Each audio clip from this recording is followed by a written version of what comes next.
골로새서 1장 28절부터 29절까지 말씀입니다. 골로새서 1장 28절부터 29절까지 말씀입니다. 우리 함께 합독해 보도록 하겠습니다. 길지 않으니까요. 다 같이 한 목소리로 합독합니다. 시작. 우리가 그를 전파하여 각 사람을 권하고 모든 지혜로 각 사람을 가르침은 각 사람을 그리스도 안에서 완전한 자로 세우려 함이니, 이를 위하여 나도 내 속에서 능력으로 역사하시는 이의 역사를 따라 힘을 다하여 수고하노라. 아멘. 오늘 이 시간에 참된 양육의 길 함께 고백해 볼까요? 참된 양육의 길, 참된 양육의 길이라는 제목을 가지고 오늘 골로새서 1장 28절에서 29절 말씀으로 함께 은혜를 나누겠습니다. 우리가 지난 주일 말씀을 통해서 성도를 양육하는 목적에 대해서 나눴습니다. 자, 성도를 양육하는 목적이 무엇인가? 왜 성도를 양육해야 되는가? 성장시키고 성숙시켜야 되는가? 목적이 뭐냐면 그 목적의 핵심 내용이 에베소서 4장 12절에 기록되어 있습니다. 우리가 지난 시간 말씀을 상기하면서 다시 한번 살펴보면 이것이 바로 성도를 양육해야 되는 목적입니다. 에베소 4장 12절에 보면 이렇게 기록되어 있습니다. 그것은, 성도를 양육하는 것은 성도들을 뭐하여서? 준비시켜서 무엇을 하게 하고? 봉사의 일을 하게 하고 무엇을 세우려고? 그리스도의 몸을 세우게 하려 함이라 말합니다. 자, 여기서 성도를 양육시키는 목적은 분명합니다. 성도를 하나님의 사명자로 준비시켜서, 자, 섬김과 봉사의 일, 예수님을 닮은 섬김과 봉사의 일을 행하게 함으로 그리스도는 머리시고 그리스도의 몸된 이 교회를 든든하게 온전히 세우려고 성도를 양육한다는 겁니다. 이게 성도 양육의 목적이에요. 자, 그럼 우리가 무엇인가 이런 일을 해야 됩니다 라고 목적을 알았으면 그 일을 해야 되죠. 그죠? 목적만 알고 행하지 않으면 아무 의미 없는 겁니다. 머리만 커지는 거죠. 자, 성도 양육의 목적이 이것이라면 그럼 묻습니다. 그럼 어떻게 성도를 양육해야 합니까? 성도를 양육하는 방법이 무엇입니까? 오늘 골로새서 1장 28절에 사도 바울은 바로 성도를 양육하는 그 방법에 대해서 우리에게 말해줍니다. 자, 오늘 본문 말씀인 골로새서 1장 28절에 사도 바울은 이렇게 말합니다. 성도를 어떻게 양육하는 거냐? 우리가 그를 전파하여 각 사람을 권하고 모든 지혜로 각 사람을 가르침은 각 사람을 그리스도 안에서 완전한 자로 세우려 함이니라고 말합니다. 자, 우리가 예수 그리스도를 전파합니다. 오직 그를 전파하여서 우리가 각 사람을 권하고, 첫 번째는, 두 번째는 각 사람을 가르쳐서 각 사람을 그리스도 안에서 완전한 자로 세워가는 것, 그게 바로 양육의 방법입니다. 첫 번째, 오늘 말씀 말합니다. 각 사람을 권하라는 겁니다. 그래서 우리가 그를 전파하여 각 사람을 권하고라고 골로새서 1장 28절에 나와 있습니다. 이거 클릭 좀 빼주실래요? 자, 양육의 첫 번째 단계는 우리가 그리스도를 전파하여 각 사람을 권하는 것에서 시작됩니다. 자, 보세요. 세상 속에서 그리스도를 전파하는 걸 우리는 뭐라 말하죠? 전도라 말합니다. 그런데 세상 속에서 그리스도를 권하는 것을 전도라고 말한다면 교회 안에서 신앙이 여린 영혼들, 어린 영혼들에게 그리스도를 권하는 것, 오직 그를 전파하여 그리스도를 권하는 것, 바로 이것은 양육입니다. 보세요. 교회 안에도 여전히 전도해야 될 대상이 있다는 뜻입니다. 우리가 어떤 영혼이 이 교회 안에 들어왔다고 해서 그가 온전히 그리스도의 제자가 되고 온전히 그리스도를 믿는다는 표식은 아닙니다. 다만 세상 문화 속에서 교회 문화 속으로 들어온 거죠. 한 발을 내디딘 겁니다. 그렇지만 그가 예수 그리스도에 대한 온전한 믿음이 생겨서 믿음의 길을 가는 성도가 된 것은 아닙니다. 심지어 이전에 다른 곳에서 신앙생활을 했던 사람이라 할지라도 온전한 양육과 바른 양육을 통해 성숙한 사람이 아니라면 그리스도의 말씀으로 권면받는 것이 필요합니다. 여러분, 오늘날의 이 교회에서는요, 세상 밖에서만 아니라 교회 안에서 전도가 더 필요합니다. 그리스도를 믿는 것과 아는 일에 하나가 되어서 장성한 분량에까지 성장해야 되는데 그리스도를 믿는 것으로 끝나버린다고 생각해서 자기가 생각하는 믿음, 제가 얘기했잖아요. 우리 예전에 할머님 자기가 믿는 하나님 믿으려니까 새벽에 일어나서 뭐예요? 비나이다 비나이다 하나님께 비나이다 이러고 계시더라니까요.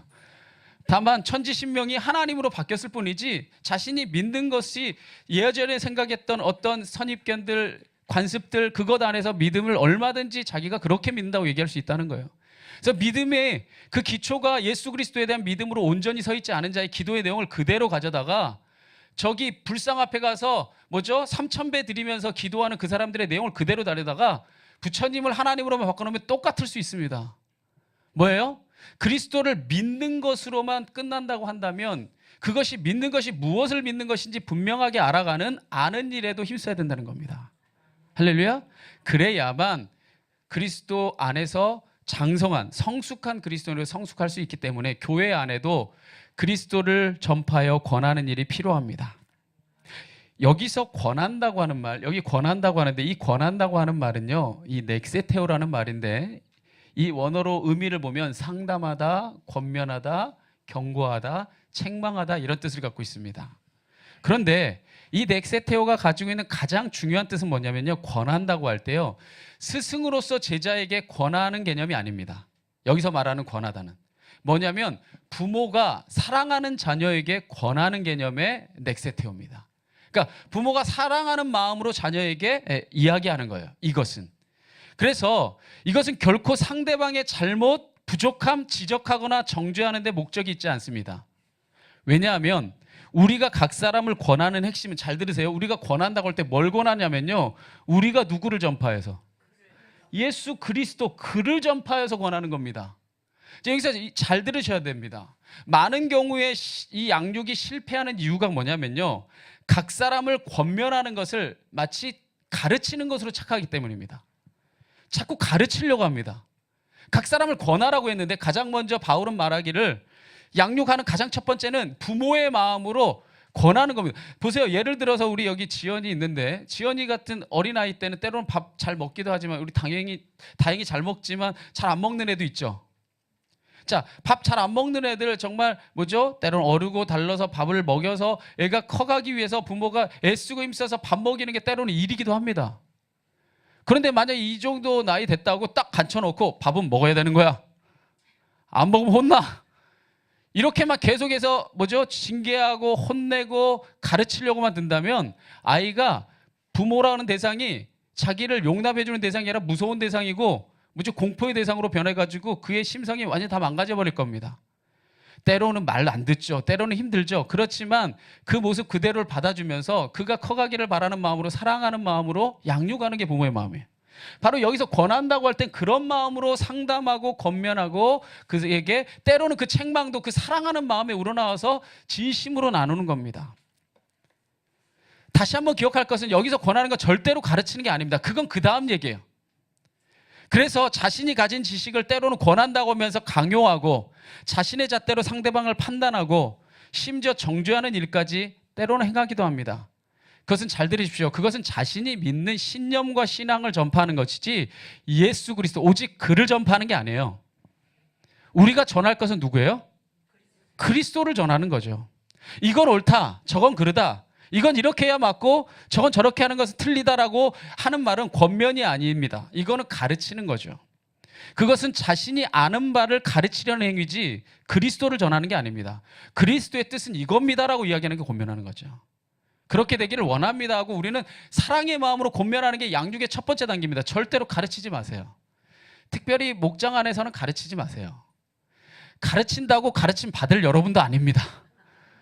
여러분 나이가 몇 살인데 요즘에 청년들도 잘 안 듣는데 40, 50 다 넘어가지고 누가 가르친다고 들어요? 하나님이 감동해 하시더래요. 할렐루야. 네, 우리는 권면하는 거죠. 글을 전파하여 권하는 게 양육의 첫 번째 단계입니다. 그래서요, 사도 바울이요, 얼마나 똑똑한 사람입니까? 얼마나 많이 아는 사람이에요? 얼마나 경험 많은 사람입니까? 그런데 사도 바울이 그 주님의 복음 앞에서 뭐라고 말하냐면요, 고린도후서 4장 5절에 보면 우리가 누구를 전파하는 것이 아니라, 우리를 전파하는 것이 아니라, 그리스도를 전파하지 않는다고요? 우리가 누구를 전파하는 게 아니다. 내 생각, 내 신념, 내 신앙, 내가 맞다고 생각하는 것, 내가 원하는 철칙들, 내 철학을 전하는 게 아니라 오직 그리스도 예수의 주 되신 것과 또 예수를 위하여 우리가 너희의 종 되려고 섬기려고 왔다는 것을 전파할 뿐이다라고 말합니다. 할렐루야. 그렇습니다. 이게 여러분 잘 보시면요, 예수님께서 하나님 나라의 복음을 전할 때 하나님 나라의 복음을 이 땅에 오셔서 전하셨잖아요. 예수님이 참 신기합니다. 예수님이 하나님 나라의 복음을 전하는데 어린애들이 뛰어와요. 사실 그 당시에 어른과 이 어린아이의 이 구분이 명확해서요, 공적인 자리에서는 아이들을 그렇게 품어주지 않을 뿐 아니라 사람의 숫자로도 세지 않던 시대에 예수님이 복음을 전하면 어린아이들 뛰어옵니다. 그리고 사람들을 피해서 멀리 다녔던 세리들, 창녀들도 예수님 앞에 막 옵니다. 심지어 세리였던 마태는요, 그가 하나님 앞에 제자가 되잖아요. 또 창녀였던 마리아는 주님 앞에 헌신하는 자가 되고 주님 앞에 세리와 창녀도 옵니다. 수가성의 우물가의 여인은 사람들이 두려워서 피해서 그 한낮에 물길로 와놓고는 예수님과 대화를 나눕니다. 자, 예수님에게 누구나 다가왔다는 거예요. 그리고요, 그런 사람들만 온 게 아닙니다. 학식이 많고 똑똑했던 바리새인 중에 바리새인 니고데모도 예수님께 옵니다. 그리고 부유했던 아리마대 요셉인 부자도 옵니다. 보세요, 예수님께 오는 사람들은 어린아이, 세리, 창녀, 병든 자, 많이 배운 자, 부자, 권력 있는 자 다 옵니다. 자, 우리가 예수 그리스도를 본받는다면요, 예수 그리스도의 그 마음을 전한다면요, 어린아이 옵니다. 세상에서 죄인이라 손가락질 받는 사람들도 옵니다. 부유한 사람도 오고 권력 있는 자도 오고 많이 배운 자도 옵니다. 그 사람들에게 우리가 우리의 지식, 우리의 신념, 우리의 신앙을 전하는 게 아닙니다. 양육의 가장 첫 번째 단계는 예수 그리스도의 그 복음, 예수 그리스도의 그 마음을 전하는 것뿐입니다. 그때 양육의 씨앗이 뿌려지는 겁니다.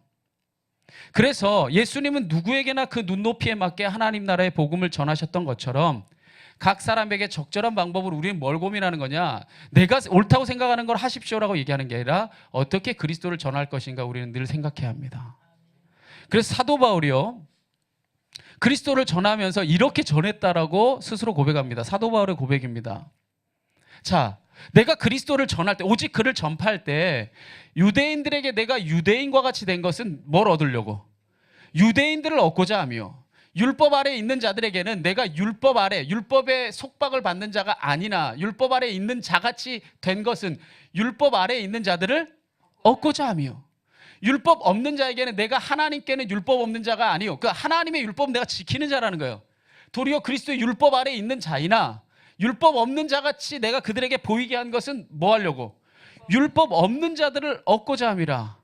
약한 자들에게 내가 약한 자와 같이 된 것은 약한 자들을 얻고자 하며, 내가 여러 사람에게 여러 모습이 된 것은 아무쪼록 몇 사람이라도 뭐 하려고?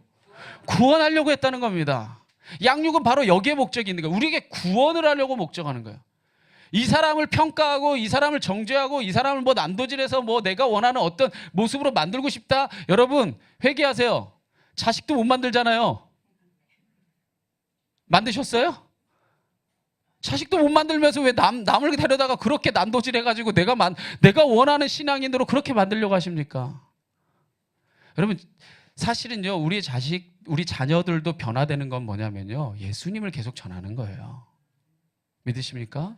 예수님의 마음을 나누고 그를 전파하고 그의 말씀을 끊임없이 아이들에게 심겨주면요, 언젠가는 자라서 열매를 맺습니다. 우리가 누군가를 양육하는 첫 번째 단계도 이겁니다. 오직 그를 전파하여 권하는 겁니다. 절대 스승의 마음으로 가르치려고 하고 무언가를 판단하려고 하는 게 아니라 부모의 마음으로 권면하는 겁니다. 오직 예수 그리스도를 전해서 바울이 오직 유대인에겐 유대인에게처럼 맞게 전하였고 헬라인에겐 헬라인에게 맞게 권하였고 약한 자들에게 약한 자들에게 맞춰서 권하여서 오직 몇 사람이라도 구원하고자 하는 그 갈망, 사랑의 마음으로 한 거죠. 보세요, 이건 원래 자연스러운 이 바울의 모습이 아니라 할지라도 그 모습에 맞게 끊임없이 자기를 낮춰가면서 사람의 눈높이에 맞게 자기 자신을 맞춰가면서 그리스도를 전했다는 겁니다. 왜 했을까요? 그 영혼을 사랑하니까. 우리가 가장 처음에 양육할 때 우리가 회복해야 될, 가장 기억해야 될 첫 번째 우리의 마음은 뭐냐면요, 사랑하는 겁니다. 할렐루야. 바로 그것이 양육의 첫 번째 기초이고 근간입니다. 또한 두 번째에 우리가 양육의 다음 단계로 넘어가서 무엇을 행해야 되냐면 함께 한번 고백할까요? 각 사람을 가르치라. 그렇습니다. 양육의 그 다음 단계는 각 사람을 가르치는 겁니다. 그래서 모든 지혜로 각 사람을 가르침은 이라고 성경에 기록하고 있습니다. 자, 이것은 잘 보십시오. 권면하는 차원을 넘어서 철저히 훈련되고 각인되도록 말씀을 가르치는 겁니다. 자, 이때 필요한 거는 이때는 스승이 필요합니다. 이때는 스승이 필요해요. 자, 저 보세요. 사람의 양육 과정도 성장 과정도 그렇습니다. 한 사람이 태어났다 칩시다. 한 아이가 태어났어요.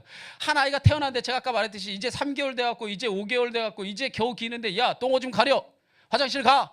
밥 먹어. 무릎 꿇어. 아빠 말 들어. 이런다고 돼요? 안 돼요. 그럼 얘 삐뚤어진다니까요. 나중에 크기만 해봐라 이거. 그렇게 마음에 분노만 쌓여요. 그 절대로 건강이 크지 않습니다. 그때는 때로는 속상하고 때로는 뭐죠? 애가요 여러분의 뭐 생체 리듬과 바이오 리듬에 맞춰서 울어줘요? 안 해요. 지가 울고 싶으면 새벽 2시에도 우는 거고요.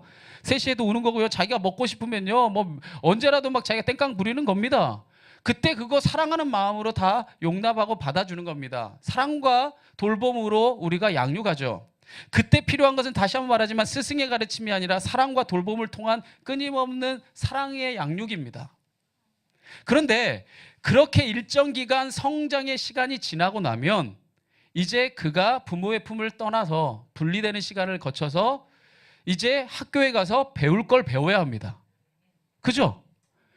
끊임없이 엄마 품 좋다고 내가 울면 밥 주고 내가 하고 싶은 거 다 하게 해주고 내가 이렇게 원하면 이렇게 다 해줘 사랑의 돌봄으로 다 가르쳐준다고 내가 배울 거 배우지 않고 나를 분리시키는 부모와 나를 분리시키는 과정들을 겪지 않고 그 안에만 있으면 이거 아주 문제가 되는 겁니다. 이거 아주 성숙하지 못한 아주 미숙한 사람으로 아주 남겨지게 되는 겁니다. 우리가 영적 원리도 이와 같습니다. 늘 각 사람에게 맞춰 권면하기만 한다면요 사람이 성숙할 것 같은데 성숙하진 않습니다. 주님 안에 믿음이 생기기 시작하는 거지 성숙하려면 때로는 학교 가기 싫어도 학교 가야죠. 그죠? 그리고 스승의 말을 듣고 깨달음을 얻어야죠. 그리고 여러분 분명히 성장하려면요 사춘기 겪어야 합니다. 사춘기가 뭐예요? 부모와 내가 정서적으로나 모든 육체적으로나 분리되는 과정입니다. 이 분리되는 과정을 통해서 독립된 인격체로 서는 그 순간들을 가져야 그래서 인생이 뭘까? 죽음이 뭘까? 왜 내가 존재할까? 이런 물음들 속에서 끊임없이 갈등하고 자기 자신이 홀로 서는 순간들을 가져야 그가 온전한 인간으로 성숙해 갈 수 있습니다. 할렐루야? 바로 인간이 그러듯이 영적 원리도 똑같습니다. 우리가 각 사람에게 맞춰 권면하고 사랑의 마음으로 돌보았다면 이제 그리스도 안에서 장성한 분량에 이르도록 성장해야 돼요. 이때는 하나님의 말씀으로 양육되고 훈련되는 과정을 거쳐야 합니다. 그래야 신앙이 성숙해져서 그리스도의 때로는 군사로 하나님의 사명자로 설 수 있는 줄 믿습니다. 그래서 두 번째 단계는 가르치는 게 필요해요. 여기서 중요한 것은 보세요. 아무나 각 사람을 가르치는 게 아니라는 겁니다. 그러면 문제가 생겨요. 아무나 각 사람을 가르치는 게 아닙니다. 각 사람을 가르치는 권위는 교회 안에서 보면 가장 먼저 목회자이겠습니다. 목회자가 주님의 말씀을 깨달아서 각 사람을 가르치는 자가 돼야 됩니다. 그 질서가 바로 잡혀야 교회가 혼란하지 않고 바르게 갈 수 있습니다. 여기서 자기의 지식을 더해서 가르치고 저기서 자기의 생각을 더해서 자기 마음대로 가르치기 시작하면 교회가 질서 없이 혼탁해질 수밖에 없습니다. 먼저 목회자가 가르침의 권위를 갖고 또 목회자의 이 가르침 안에서 건강하게 양육되고 훈련되어진 앞으로 교사들이 또한 같은 마음으로 동역자가 되어 가르치는 겁니다. 가장 먼저 말씀의 가르침의 권위는 목회자에게 흘러나와서 내려가야 되는 겁니다. 그렇지 않고 중구난방으로 나도 가르치려고 나도 생각하는 게 있는데요 내가 원하는 게 맞아요 라고 곳곳에서 나온다면 이거는 교회에 질서도 없고 권위도 없고 다 뿌리부터 다 자기가 질리고 다 자기가 옳은 일이 돼버리는 아무 하나님의 이 권위가 설 수가 없는 겁니다. 이것이 교회의 목회자를 세운 하나님의 뜻입니다. 자, 그렇기 때문에 여기서 더 중요한 건 뭐냐? 목회자는 늘 바르게 깨어서 가르칠 수 있도록 깨어 있어야 합니다. 그렇지 않으면 여러분 목자 잘못 만나면요 다 망가지는 거예요. 가르치는 권위를 이 뭐죠? 양육하는 권위를 목회자에게 줬는데 목회자가 잘못 깨달았고 잘못 가르치고 잘못 인도한다? 그럼 양이 다 죽는 거죠. 저는 뭐 보지는 않았지만 요즘에 인터넷에 많이 나와서 뭐 구해줘라는 이런 드라마가 많이 인기를 끌었나 봐요.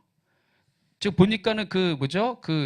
거기 이단의 교주 같은데 하여튼 교주들은 생긴 것도 뭐 눈썹도 하얗고 머리도 하얗게 이렇게 해서 이렇게 나오셨던데 사실 그것도 뭐냐면 믿음의 집단입니다. 그죠? 믿음의 집단인데 한 리더가 잘못됐을 때 어떻게 그 집단이 다 망가지는지를 보여준 겁니다.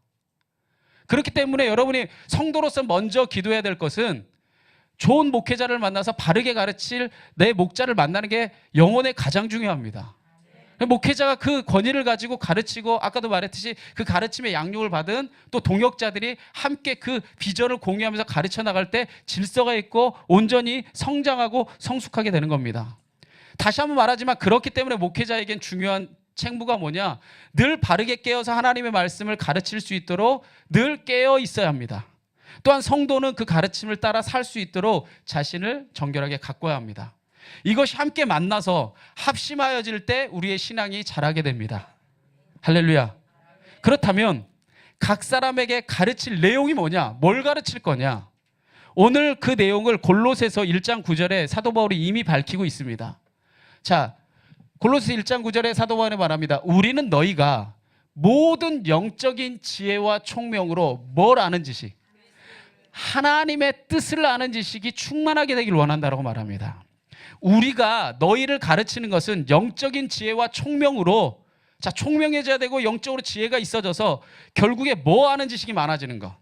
하나님의 뜻을 아는 지식이 충만해지는 것이 그것이 가르쳐야 될 핵심의 내용입니다. 결국 우리가 가르칠 것은 하나님의 뜻이죠. 그래서 각 사람이 하나님의 뜻을 아는 지식으로 충만해진다면 여러분이 그때는 성숙한 사람으로 서게 됩니다. 이러한 사람들이 많아진다면 이거는 진짜 건강한 교회 공동체예요. 할렐루야. 저는 여러분 착각하지 마십시오. 목회자의 지시대로 여러분들이 산다는 게 아닙니다. 목회자의 가르침을 받아 여러분이 성숙하는 거죠. 여러분 진짜 자식이 성숙하면요 바르게 살아가면서 부모와 함께 살아가도 부모의 기쁨이 되는 거예요. 그죠? 부모가 너 이렇게 살아, 너 저렇게 살아, 너 이거 해야 돼, 저렇게 해야 돼, 이런 가르침을 받아서 사는 거는요 이거는 독립된 인격체도 아니고 건강한 모습도 아닙니다. 성도가 각자 다 성숙했지만 그것이 다 하나님의 뜻을 아는 지혜로 한데 모아져서 연합할 수 있다면 이게 성숙한 겁니다. 바로 그리스도 안에 하나님의 뜻을 아는 지식이 충만해지는 것이 중요한 것이 뭐냐? 바로 그 안에는 지혜와 지식의 모든 보화가 감춰 있기 때문입니다. 바로 하나님의 뜻 안에 우리가 살아갈 힘, 능력, 모든 지혜, 지식, 보화가 감춰져 있습니다. 결국 보십시오. 인간의 경험과 지식을 가르쳐서 사람이 변화되는 게 아닙니다. 하나님의 말씀이 우리 중심에 임할 때에, 그 말씀이 일하실 때에 그때의 사람은 진정으로 성장하고 성숙하고 변화되는 겁니다. 우리가 그 주님의 말씀만이 우리를 변화시키는 것을 믿기를 간절히 원합니다. 러시아 태생의 세계적인 문호 중 한 명인 도스토옙스키가 있습니다. 도스토옙스키, 이런 스키 저런 스키 하는 러시아 도스토옙스키라는 이 세계적인 문학의 거장이 있습니다. 이 도스토옙스키의 삶을 보면요, 참 말씀이 그 한 사람을 어떻게 변화시키는가를 우리는 잘 보게 되는데요. 이 도스토옙스키가 젊은 시절에 약관 28살의 나이에 굉장히 진보적이고 급진적인 단체에 함께 모여서 활동을 하게 됩니다. 근데 그것이 발각되어서 이 도스토옙스키가 유배를 떠나고 사형 언도를 받게 됩니다. 그래서 이 사형의 언도를 받고 이제 총살형을 당하려고 딱 사형장에 딱 서서 총살형을 딱 당하려는 순간 황제 특사가 달려옵니다.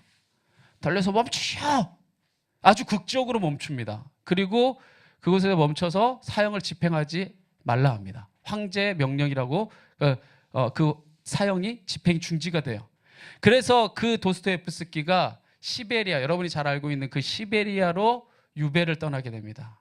그런데 그 시베리아로 유배를 떠나는 중에 성경을 얻게 돼요. 그래서 이 도스토옙스키가 이 시베리아로 떠나는 그 기차 안에서 성경을 읽기 시작해서 그 유배 생활 내내 성경을 매일같이 묵상합니다. 매일같이 읽고 매일같이 묵상하면서 그 말씀으로 자기 자신이 변화되기 시작해요. 매일매일. 그래서 그가 그 시베리아 유배 생활이 다 끝나고 그 이후에 그가 쓴 그 역작 중에 하나가 한 인간의 죄성이 어떻게 나타나고 어떻게 드러나게 되는가를 저도 그 청년 시절에 읽으면서 야, 글 잘 쓴다. 야, 이 인간의 내면 심리를 정말 잘 묘사한 죄와 벌이라는 책을 씁니다.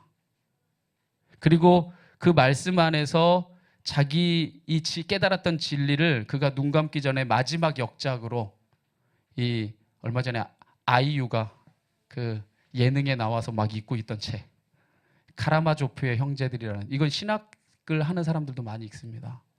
카라마조프의 형제들이라는 그 책을 집필하고 눈을 감습니다. 그런데요, 이 말씀을 통해 진정한 진리를 깨달았던 도스토옙스키가 이런 고백을 남겼습니다.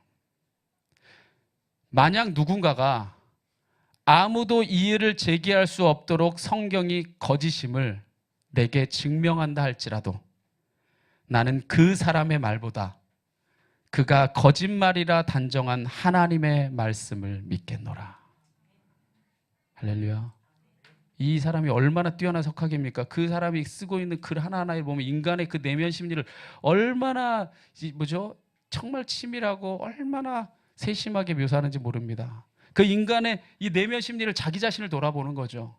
그 자기 자신을 돌아보고 인생의 말년에 이르기를 이 세상에 정말 뛰어난 사람이 이 성경의 모든 말은 거짓말이라 할지라도, 그렇게 증명해낸다 할지라도 나는 그 사람이 거짓이라 하시는 하나님의 말씀을 믿고 따르겠노라.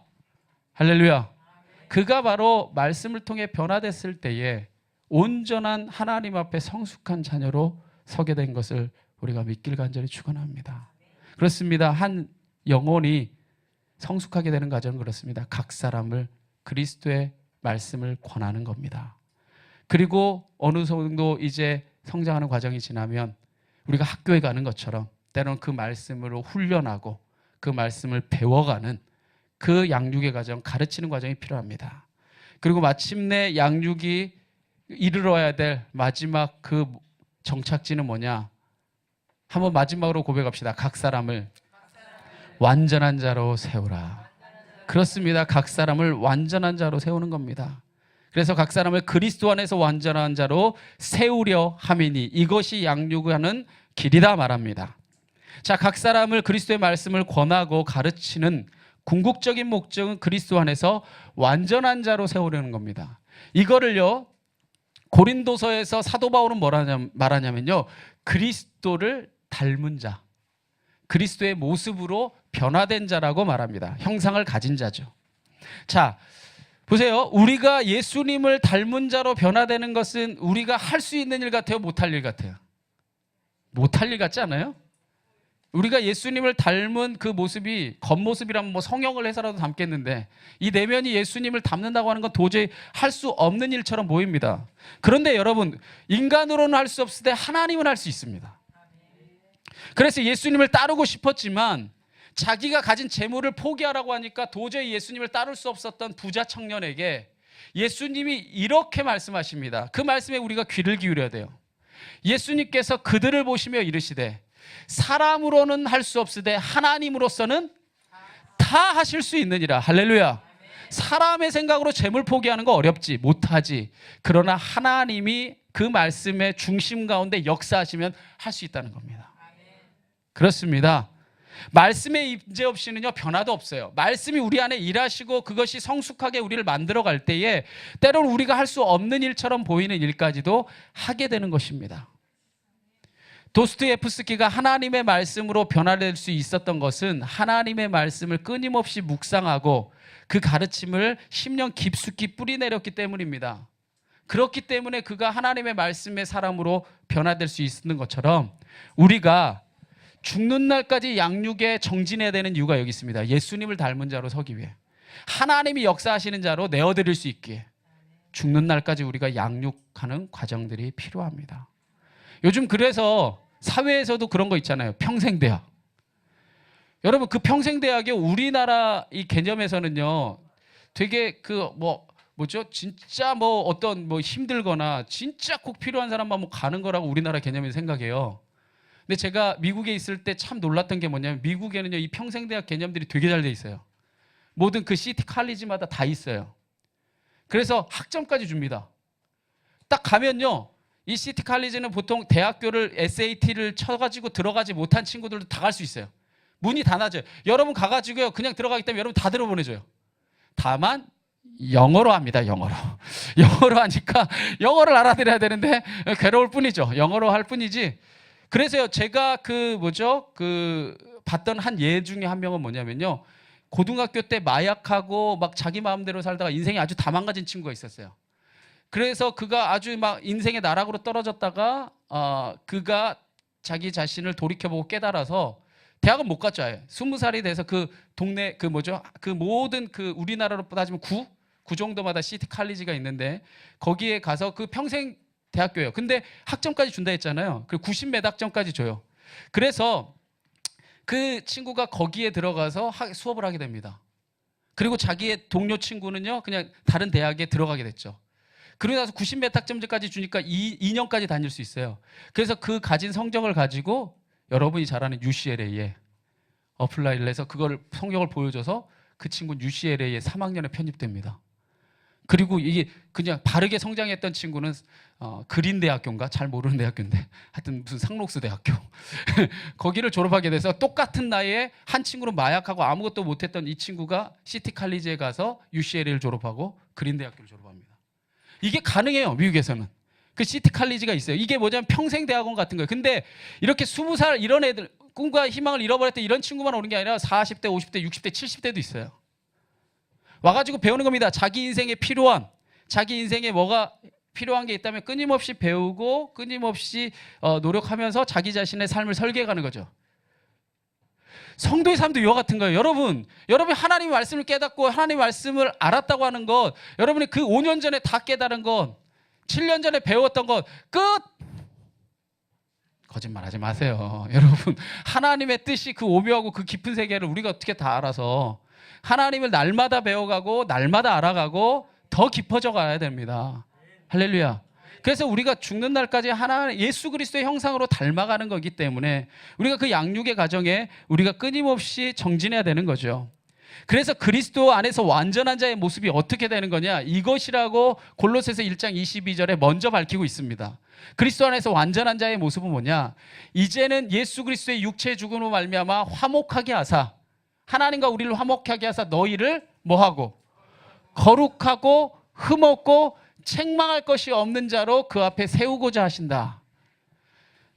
즉 하나님 앞에 거룩하고 내 자신이 나를 돌아볼 때 흠없고 세상이 나를 평가할 때 책망할 것이 없는 자로 선다면 그가 그리스도 안에서 완전한 자입니다. 이건 매일매일 이루어가야 되는 겁니다. 오늘 이루었다고 다 끝난 일이 아닌 거죠.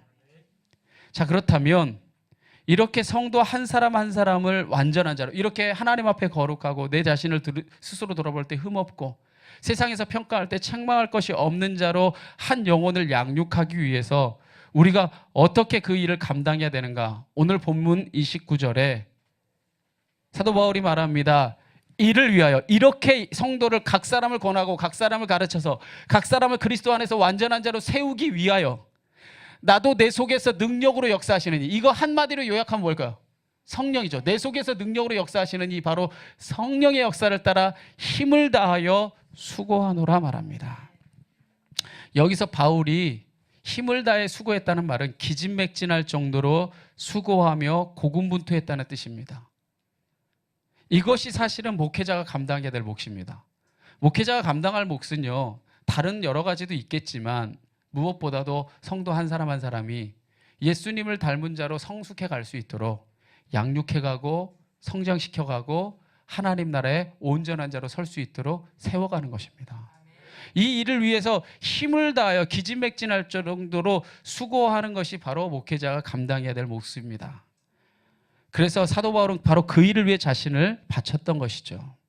그러나 여기서 우리가 기억할 것은요, 이 사도 바울이 나도 내 속에서 능력으로 역사하시는 역사를 따라 힘을 다해 수고한다 했지만 나도예요. 목회자가 감당하는 것이 먼저이긴 하지만 그러나 이것은 목회자만 감당할 일은 아닙니다. 목회자와 함께 하나님의 그리스도의 몸된 교회를 세워가는 성도들이 함께 감당할 또한 일입니다. 그래서 먼저 28절에 뭐라고 아까 말했냐면요, 이렇게 말했습니다. 우리가 그를 전파하여, 여기서 우리라고 얘기했죠. 우리가 그를 전파하여 각 사람을, 오늘 말씀 정리할 건데 잊어버리면 안 돼. 갈 사람을 뭐하라? 첫 번째는 권하고 각 사람을 가르쳐서 각 사람을 완전한 자로 세우는 것이 우리가 그를 전파하는 일을 하면서, 이를 위하여 사도 바울이 뭐합니까? 나도 내 속에서 역사하시는 성령의 능력을 따라 힘을 다해 수고한다. 결국에 이 모든 사역은 뭐 하는 것이냐?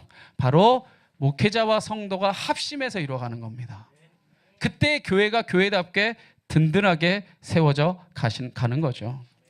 기억하십시오.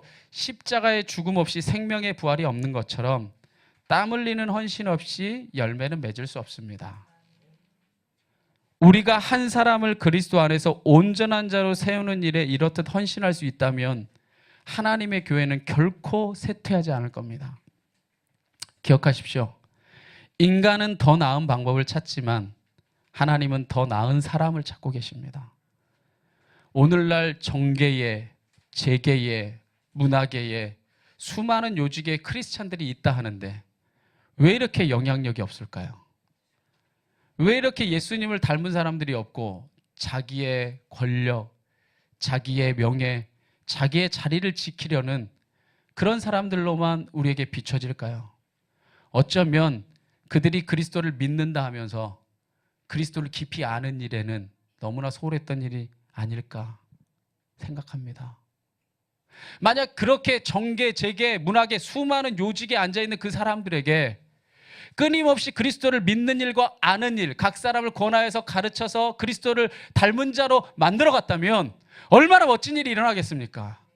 그 높은 자리에서 먼저 내려와서 섬기고 예수님처럼 그들을 품어 안아주고 그들의 그 음성에 귀 기울여주는 수많은 크리스찬들이 곳곳에서 일어났다면 오늘날 한국 사회의 진정한 대안이 교회가 될 것입니다. 저는 오늘이라도 우리라도 이 땅 가운데 의인 10명을 찾을 때 우리 안에 그 10명이 나타나야 된다고 믿습니다. 숫자가 중요한 게 아닙니다. 정작 중요한 것은 내 한 사람이 예수님을 진정으로 닮았느냐가 중요한 것입니다. 오늘 각 사람에게 그리스도의 말씀을 권하고 또한 가르쳐서 그리스도의 장성한 분량에 이르도록 완전한 자로 세우는 것, 그것이 참된 양육의 길이고 우리 좋은 만남 교회가 끝까지 감당해야 될 사명인 줄 믿습니다. 오늘 그 믿음의 고백을 담아서 주님, 내가 주님을 본받아 살아가기를 원합니다. 그 주님을 닮아서 그 주님의 형상을 나도 이루는 자녀 되게 하여 주시옵소서.